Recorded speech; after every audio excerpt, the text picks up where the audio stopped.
Hello, my dear students. How are you all? I hope you all are doing very well. So, in our today's session, what we are going to start, as you can see on our screen, we are going to start a new chapter. The name of this new chapter is Our Rich Culture. So, as the name suggests, in this chapter, we are going to see the rich and cultural heritage of our country, India.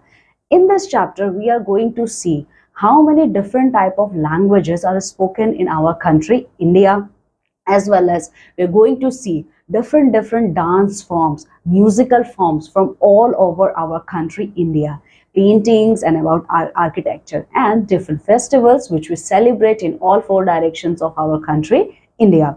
So this is a brief glimpses of this chapter. Okay, so come with me and explore the chapter. See, India is known for its rich and India is known for its rich culture and heritage.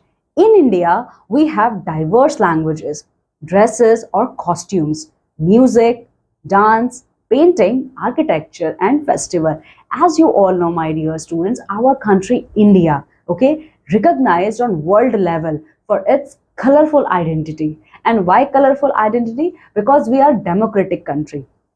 In our country India, there are different kind of religions are followed. Okay, that's why we celebrate different kinds of festivals. We wear different colorful clothes. Okay, and here our dance forms are also vary from state to state.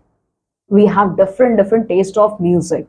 Okay, and we also have many languages spoken in every state of India. Okay, so first of all we are going to discuss about languages. Okay, the languages which we spoke in our country India. So let's see.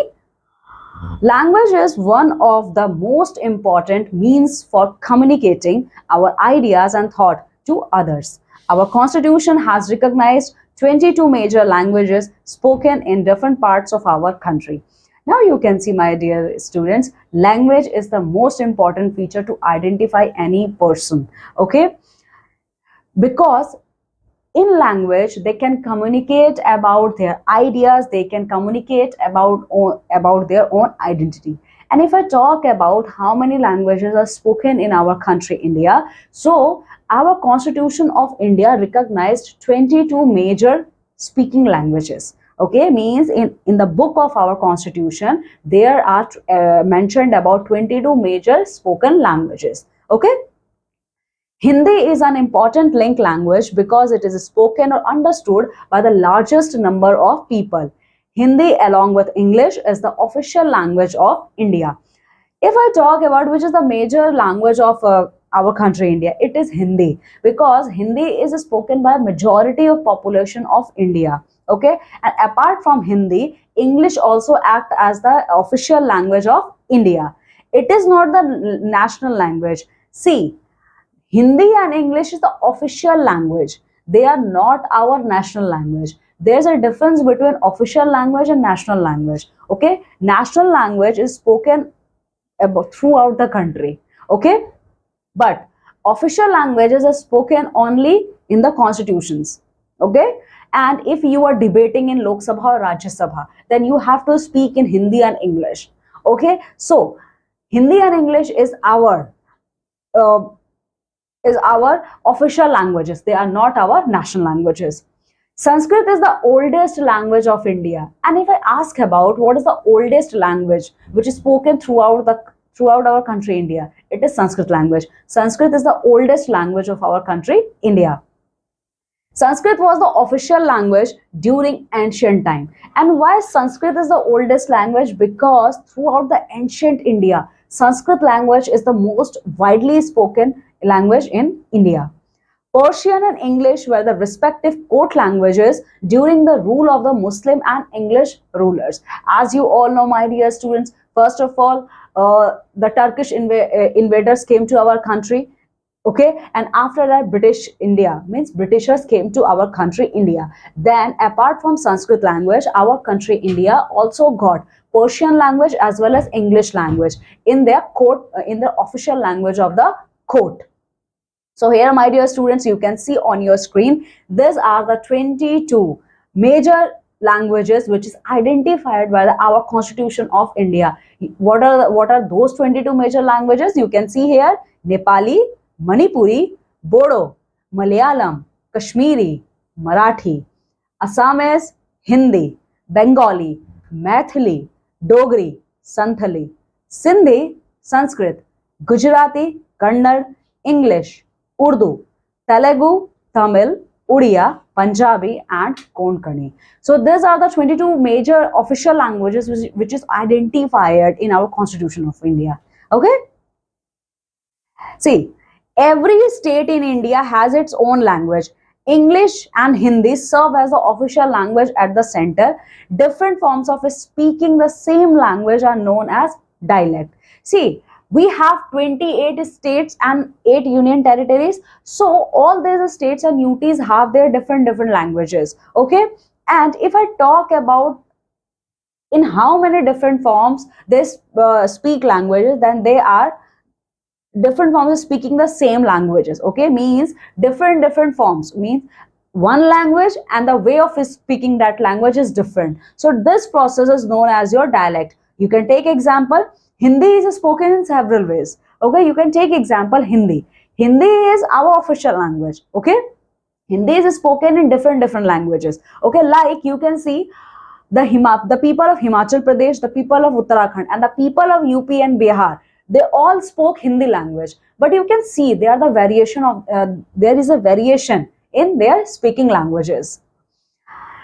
See, each language has its own style of writing known as the script. Now, what is the meaning of scripts, my dear students? The meaning of script is each and every language of our country, India, has their own style. And what is that style? Each and every language of India having their own style of writing. Okay, Hindi is written in Devanagari script and English in Roman script. So if I talk about in which script our language Hindi is written, it is written in Devanagari script, and English is written in Roman script. Okay, now after language we are going to discuss about the dresses of our country India. See, our dresses are mainly made from cotton, wool, silk and synthetic clothes. These are used in different areas according to the climate. In hilly areas, woolen clothes are needed throughout the year, while in the northern plains, people wear woolen clothes only in winter. In the south, there is no winter and woolen clothes are not needed. See, if I talk about our dresses, so Indian people dresses are usually made from cotton, wool, silk and synthetic clothes. Okay, and we wear dresses according to the different seasons. Okay, in North India there are the summer season, rainy season and winter season. Okay, that's why we wear a variety of clothes. We wear cotton clothes in summer season. Okay, we wear monsoonal dresses, like we wear raincoat, okay, in monsoon season. But in winter season there is a lot of cold, so that's why we wear woolen clothes. So this is the dressing sense of North Indian people. But if I talk about the dressing sense of South Indian people, they only wear clothes made up of the cotton. Why? Because there is a no winter season in South India. That's why they don't need to wear woolen clothes. Man and woman wear different dresses in different styles. For man, dhoti and kurta are common, but they are worn in different styles in different parts of India. If I talk about what kind of dresses man wear in India, specifically Indian men wear dhoti and kurta. But this wearing style of dhoti and kurta is differ from state to state of India. Okay, men also cover their head either with a cap or a turban or pagadi. So men also cover their head either by using the cap, okay, or either by using turban or pagadi. The style of wearing a pagadi varies from state to state. So also the style of wearing pagadi on by the man on their head, it also differ from state to state. Women wear, yes, the pagadi is an essential part of the dress of Sikh. Some people wear achkan and tight pajamas. So if I talk about a particular community, Sikh community, so wearing turban or pagadi on your head, it is mandatory. Okay, and some men also wear achkan and tight pajamas. Women wear sari and blouse, but in quite different styles in different parts. You can generally distinguish people from different region by their costumes. In costumes too, the style are changing. Shirts, coats, and pants of European styles are becoming popular. And if I talk about what kind of dressing sense Indian women usually carry, so usually Indian women wear sari. You can see sari is a single piece of cloth, okay, but its draping style are different from state to state, okay. You can easily identify it by looking at the pattern or looking at the style through which that sari was worn by a woman. You can easily identify that she belongs to Maharashtra, that she belongs to Assamese culture, or maybe she belongs to Tamilian culture. Okay, you can easily identify by the draping pattern of their sari. Okay, but in India, many Western dresses are also quite popular, like shirts, coats, pants, and okay. So here you can see a lady is wearing suit, sari, lehenga choli, and here a boy is wearing dhoti kurta. Okay, a man is wearing kurta pajama, and a Sikh person are wearing kurta pajama, having a turban on his head. So you can usually identify, okay, that this person belong to this particular state by their pattern of dressing sense. Now, after costumes, we are going to talk about music and dance. See, music and dance has been an important part of Indian life since ancient time.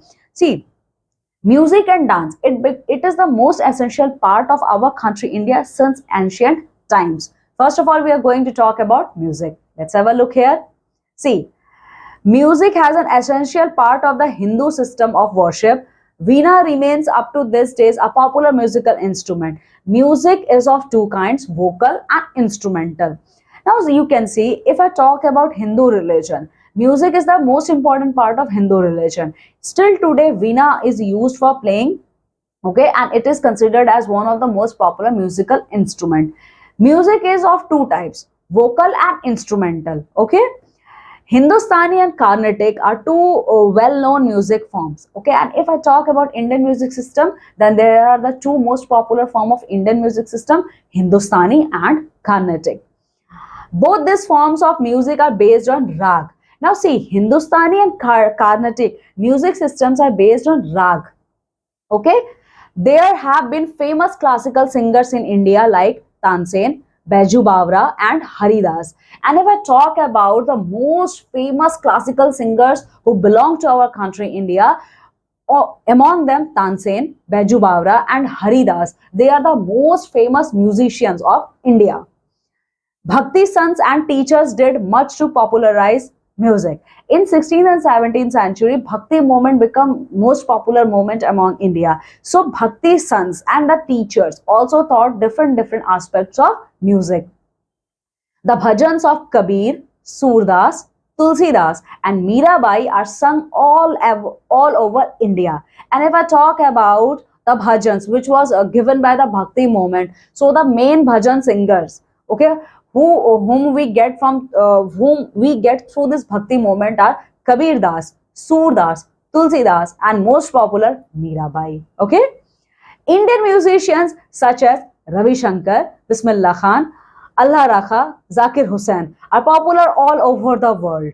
And if I talk about Indian musicians, Ravi Shankar, Bismillah Khan, Allah Rakha, Zakir Hussain, they are the most popular musicians not only in India but on the world level. Okay, here you can see, my dear student, they are the most famous bhajan singers of India.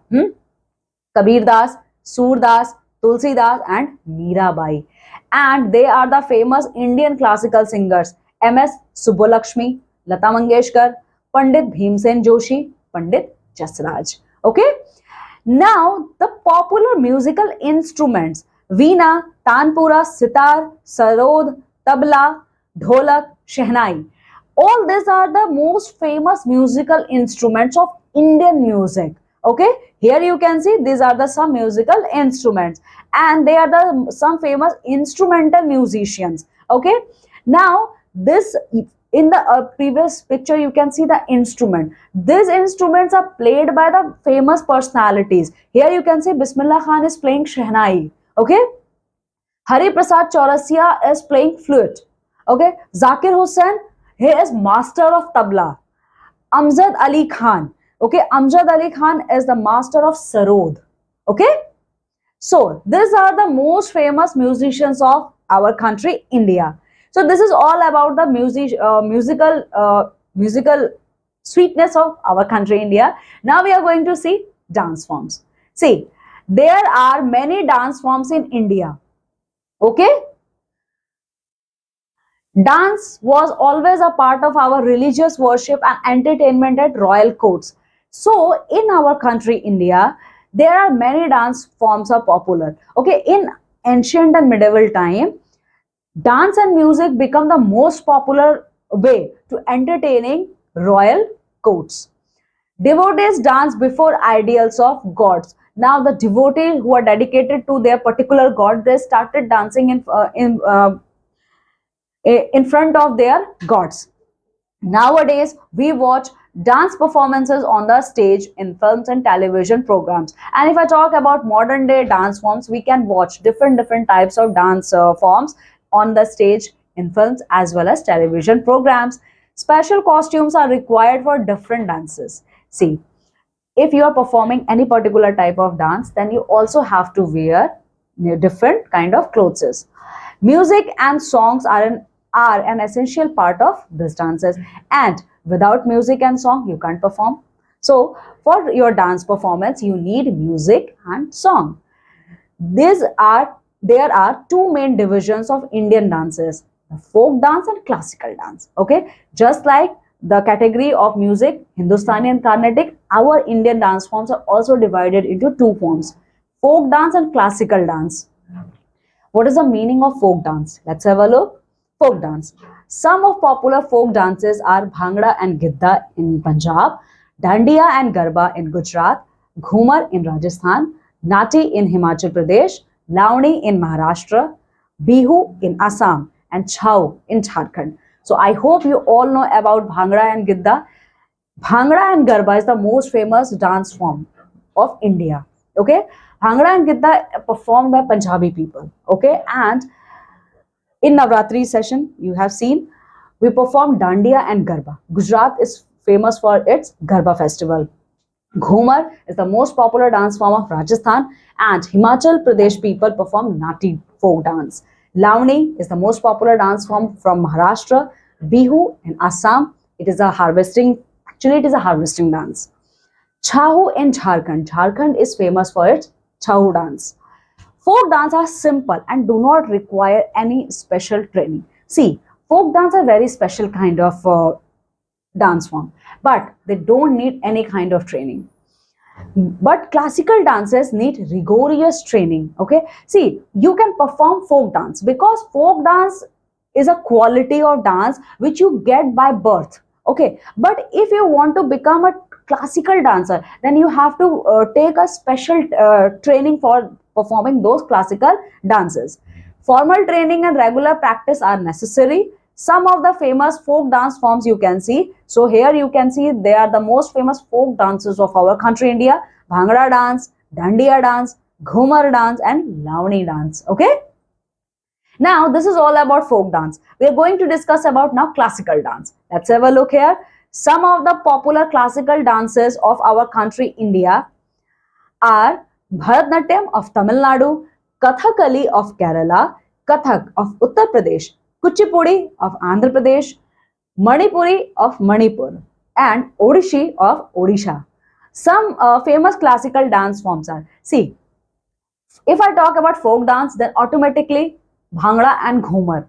Bhangra, Ghumar, Garba, Chuhu. Okay, and if we are going to talk about classical dance form, so Tamil Nadu is famous for its Bharatnatyam dance. Uttar Pradesh is famous for Kathak dance. Okay, Andhra Pradesh is famous for Kathakali.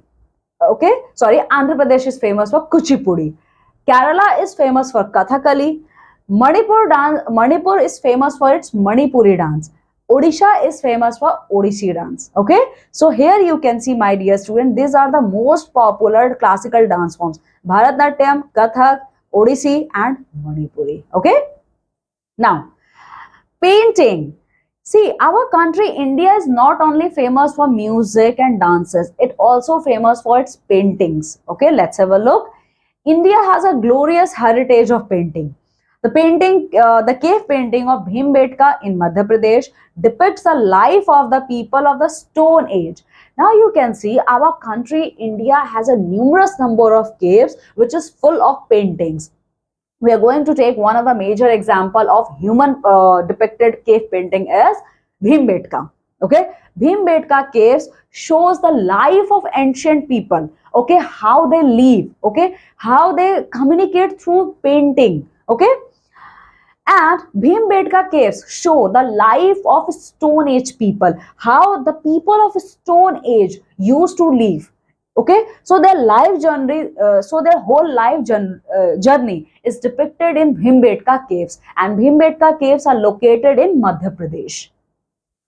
In the Ajanta caves, we have the best wall paintings.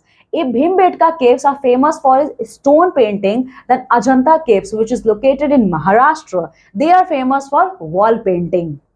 Their colors have not faded to this day. And you know what? Here, right now, in 21st century, I'm talking with you about Stone Age. Means I'm talking about the era which already gone thousands of years. Okay, see, still today we can see how well preserved those paintings are.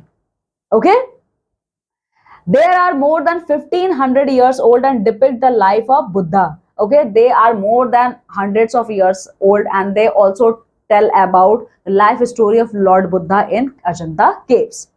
In the past, many kings and emperors encouraged the art of painting. Mughal emperors introduced miniature painting in India. Modern painting in India has developed many new styles. Okay, now paintings are usually used. Okay, paintings are usually used to depict about their glorious lifestyle. Okay, Mughals introduced miniature painting in India during their reign. And if I talk about modern painting has developed, okay, in various ways. Let's have a look here. You can see and enjoy paintings of national and international artists in an art exhibitions and museums. Okay, so I hope, my dear students, you all heard about painting exhibitions. Okay, see, in painting exhibitions and in painting museums, if you ever visit, then you can own self feel that what a rich culture of painting we have. Okay, so here, my dear students, you can have a look here. This is the cave painting. Okay, and this is the miniature painting. Okay, now architecture. What is the meaning of architecture? Let's have a look here, my dear students. India has a glorious past. Indians have been building houses and temples for over 5000 years. We have developed a rich heritage of architecture. See, our country India is a very rich past. Okay, Indians are known for building well developed buildings and temples throughout the year. The best example is our Indus Valley civilization. Okay, Indian peoples have developed a very rich architectural forms. You can take example the Jain temple at Dilwara. The stupas of Sanchi and Sarnath are some of the best example of architecture of those times. Kailashnath temple in Ellora is the wonderful example of rock cut temple. If I talk about the temples which are made by cutting the rocks, then Kailashnath temple, which is located at Ellora, Maharashtra, it is the best example. Two great stone elephant guards the courtyard of the temple. Okay, the artwork in the temples of Mahabalipuram, Madurai, and Tanjore is amazing and worth seeing. Okay, if you want to see what the beauty of our temples, then you must visit Mahabalipuram, Madurai, and Tanjore to see the beauty of temples of our country, India. Some famous temples showing architecture. Here you can see some of the examples of temples who shows the goodness, to show who shows the rich culture of our painting. Here you can see the stupas of Sarnath, Ellora, Kailash temple, Mahabalipuram, Tanjore. At Tanjore, Brihadeshwara temple is world famous. Muslim rulers built several beautiful mosques, tombs, forts, and places in different parts of India. So when Turkish invaders came, okay, and they established Mughal emperor in India, Mughal emperors also contributed a lot in the field of music, dance, and as well as paintings. They built beautiful mosques, tombs, forts, and places in different parts of our country, India.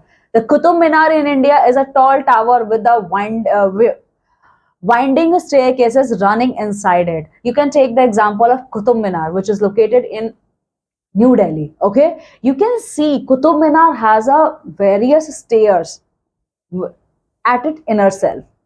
The Gol Gumbaj in Bijapur is the second largest dome in the world. The Gol Gumbaj, which is located at Bijapur, it is the second largest dome-shaped structure in the world. The Taj Mahal in Agra is one of the wonders of the modern world and attract a large number of visitors from all over the world. I hope, my dear students, you all know about the seven wonders of the world. Okay, so we are very lucky that among all those seven wonders of the world, our Taj Mahal also got a place, which is located at Agra, Uttar Pradesh. So every year, lakh number of tourists came and have a look of Taj Mahal. The Red Fort in Delhi, built by Shah Jahan in red sandstone, is a great monument. The Golden Temple at Amritsar is also a fine example of our great architecture. Okay, so Red Fort, which is located at Delhi, built by Shah Jahan, which is completely built by red stone. And you can also take the example of Golden Temple. Okay, so here, my dear students, you can have a look. It is the Taj Mahal, Gol Gumbaj, Red Fort, and Golden Temple. Now, after Mughals, here comes British East India Company. So when Britishers invaded our country India, actually they are invaders, okay, but they also contributed a lot in the field of architecture. Okay, let's have a look of their contributions. You can see here, my dear students, the Europeans brought to India with them their own style of architecture. So you all know, my dear students, any invaders who invade any country, they not only invade that country, but they also bring their own style of cooking, music, dance, architecture, okay, etc. and etc. Victoria Memorial in Kolkata, Rashtrapati Bhavan and Parliament House in New Delhi are some beautiful specimen of British architecture. If you want to see the literal, means if you want to see the contribution of British India, then must visit Victoria Memorial, which is located at Kolkata, Rashtrapati Bhavan and Parliament House of our country India, okay, which is located at New Delhi. These are the fine example which shows the beauty of architecture which is given by British India. After independence in 1947, we have also built several beautiful buildings in every parts of India. See, all these things are established before the independence. But when in 1947, when we got independence, we also built numerous number of buildings. Some of them are Vidhana Saudha in Bengaluru, Assembly Building in Mumbai, Lotus Temple in New Delhi, New Parliament House, Bharat Mandapam, and several other buildings in different parts of our country, India. So here, my dear students, you can have a look that Victoria Memorial, which is located at Kolkata, Lotus Temple located at New Delhi, New Parliament House. See, we have two Parliament House. Never be confused, my dear students. We have two Parliament House in our country, India. Old Parliament House and New Parliament House. Old Parliament House was constructed by British India. Okay. New Parliament House is constructed by New India. Okay. And this is the Bharat Mandapam. Now, this is all about the architecture of our country, India. We are going to discuss the last topic of this chapter, which is festivals. As you all know, my dear student, our country, India, is a very colorful country. Okay. That's why we also celebrate different colorful festivals. Let's have a look. India is a land of many festivals. We celebrate various kind of festivals which are religious, seasonal and national at nature. See, in India, different religious people reside. That's why we have mainly three categories of festivals which we celebrate throughout the year. Religious festival, national festival and seasonal festivals. Okay? People of different religions live in India in harmony with each other. They celebrate their festivals with others. Some important festivals are Dashehra, Diwali, Holi, Eid ul-Fitr, Christmas, Guru Purab, Onam, Pongal and Ganesh Puja. The Dashehra celebrations in Mysore and Kulu are very famous. If I ask about the Dashehra celebration, so the Dashehra festival celebration at Mysore and Kulu Valley are the nationwide famous. Durga Puja is celebrated in Bengal with great fervor. Kolkata, okay, means the state of West Bengal is famous for Durga Puja. Baisakhi and Lohri, most famous festival of Punjab. But Baisakhi and Lohri, they are the seasonal festivals. Okay, remember they are seasonal festivals. Here I divided our festivals in three categories. You remember: religious, seasonal, and national. Okay, so Baisakhi and Lohri, which is celebrated in Punjab, they are actually seasonal festivals. Pongal in Tamil Nadu, it is also a seasonal festival. Okay, Onam, which is celebrated in Kerala, it is also a seasonal festival and important festivals of Kerala. We are going to talk about now national festivals. What are the festivals which we celebrate at nationwide? The national festivals are celebrated by every Indian throughout the country. Okay? The three national festivals are Independence Day on 15th of August, Republic Day on 26th of January, and Gandhi Jayanti on 2nd October. A festival is a time for fun and happiness. We share it with our friends and relatives. So, my dear students, I hope you completely understood this chapter. Go thoroughly through this chapter and complete the exercise based on this chapter. Now I'm taking leave and going to meet with you all in my next session with a new chapter. Till then, take very good care of yourself. Bye.